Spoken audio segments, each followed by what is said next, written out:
नमस्कार दोस्तों।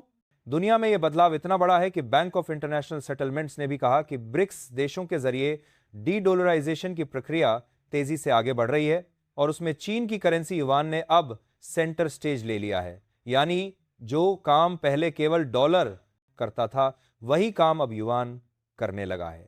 इसी वजह से कहा जा सकता है कि आने वाले वक्त में चीन का आर्थिक प्रभाव और ज्यादा गहराई से देखने को मिलेगा। अब अगर हम रूस की बात करें तो वहां के deputy prime minister Alexander Novak ने साफ कहा कि भारत और रूस के बीच जो व्यापार होता है उसका 90 से 95% हिस्सा अब या तो रूबल में या युआन में या फिर इंडियन रूपी में हो रहा है।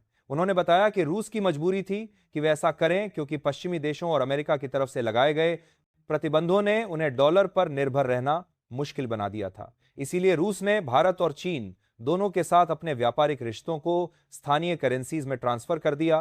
खास बात यह है कि रूस और चीन के बीच तो यह प्रक्रिया युद्ध के शुरू होने के बाद से ही लागू हो गई थी, लेकिन भारत और रूस के बीच यह व्यवस्था पिछले 2 सालों में धीरे धीरे मजबूत होती चली गई है।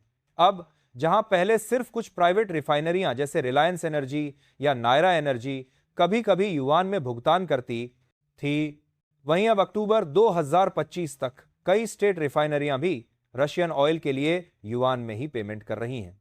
और इस बदलाव के पीछे आरबीआई की भूमिका काफी अहम रही है, क्योंकि आरबीआई ने ही लोकल करेंसी में व्यापार के लिए एक आसान सिस्टम बनाया था जिसे वस्त्रो अकाउंट कहा गया। आरबीआई द्वारा बनाया गया वस्त्रो अकाउंट सिस्टम बहुत ही समझदारी से डिजाइन किया गया था। उदाहरण के तौर पर अगर भारत का कोई व्यापारी रूस से एक 100 की वस्तु खरीदना चाहता है तो वह रकम एसबीआई बैंक में जमा कर देगा।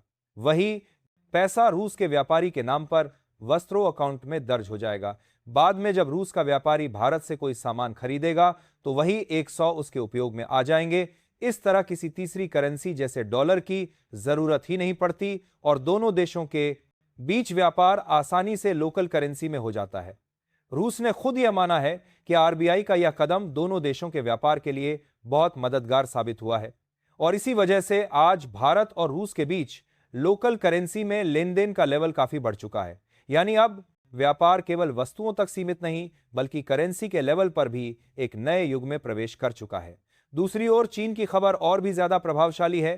फाइनेंशियल टाइम्स की रिपोर्ट के मुताबिक साल 2022 के बाद से रेन मिनबी में होने वाली लैंडिंग का ग्राफ तेजी से ऊपर गया है।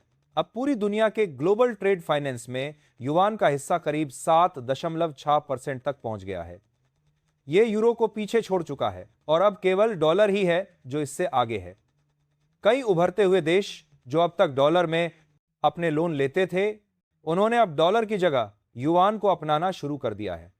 इसका सबसे नया उदाहरण साउथ अफ्रीका का है, जिसने अपने डॉलर लोन को युआन में कन्वर्ट करना शुरू कर दिया है।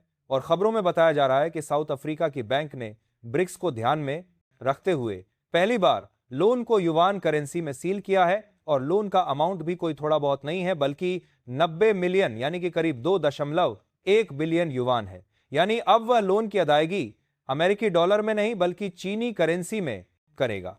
इससे साफ है कि धीरे धीरे डॉलर का वर्चस्व कमजोर हो रहा है और युआन एक नई शक्ति के रूप में उभर रहा है। अगर बात करें इसके असर की तो फिलहाल इसका कोई बहुत बड़ा शॉर्ट टर्म इफेक्ट नहीं दिखेगा, क्योंकि अभी भी डॉलर ही दुनिया की रिजर्व करेंसी है और अधिकतर क्रॉस बॉर्डर पेमेंट्स डॉलर में ही होती हैं। लेकिन मीडियम टर्म में डॉलर के दबदबे को झटका जरूर लग सकता है, क्योंकि अब इनवॉइसिंग और ट्रेड लोकल करेंसीज में होने लगी है। लॉन्ग टर्म में यह ट्रेंड और मजबूत होगा जब दुनिया मल्टीपोलर वर्ल्ड की तरह मल्टीपोलर करेंसी ऑर्डर की ओर बढ़ेगी। यानी केवल डॉलर नहीं बल्कि युआन और अन्य करेंसीज भी प्रमुख भूमिका निभाएंगी। तब शायद वह समय आए जब अमेरिका अपनी करेंसी के जरिए दूसरों पर पाबंदी लगाने की ताकत भी खो देगा, क्योंकि तब दुनिया किसी एक करेंसी पर निर्भर नहीं होगी बल्कि कई करेंसीज पर समान रूप से चल रही होगी। यही वह संकेत है जो आज की ये खबरें हमें दिखा रही हैं। अगर आप गहराई से देखें तो यह पूरा बदलाव केवल अर्थव्यवस्था तक सीमित नहीं है बल्कि यह दुनिया की राजनीतिक शक्ति संतुलन को भी बदल रहा है। बाकी आपको क्या लग रहा है, कब तक मल्टीपोलर करेंसी डॉलर को रिप्लेस कर देगी? अपनी राय कमेंट में जरूर बताएं और इस वीडियो को लाइक करके अपने मित्रों तक शेयर जरूर करें ताकि उन्हें जानकारी मिल सके।